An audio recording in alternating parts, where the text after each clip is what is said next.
నమస్తే. ఈరోజు జనగామ కలెక్టర్ కాన్ఫరెన్స్లో మహిళా సంఘాలపైన మరియు రుణాలపైన భవనాలపైన రివ్యూ నిర్వహించడం జరిగింది. ప్రజావాణి కార్యక్రమాల్లో భాగంగా అందరితో మాట్లాడుతూ మహిళా సంఘాలకి మహిళా భవనాలు వాటి మీద స్పెషల్గా ఫోకస్ చేయాలని, శానిటేషన్ అవన్నీ కూడా చూసుకోవాలని డిపిఆర్ఓ మరియు కలెక్టర్లు అందరూ కూడా పాల్గొన్న విషయం ఇప్పుడు మనం ఈ విజువల్లో చూస్తున్నాము.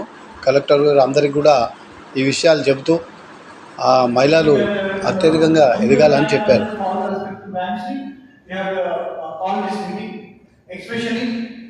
గవర్నమెంట్ నుంచి మహిళా శక్తి అనే స్కీమ్ చేయడం వల్ల most of your deadlines and targets everything which you are lagging about that will be covered up. That is one sincere request to all of you. So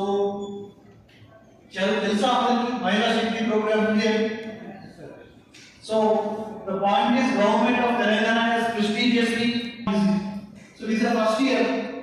So first year is very important. So ఇప్పుడు ఈ మహిళా శక్తిలో units ప్రతి జిల్లాకి targets ఇవ్వడం జరిగింది.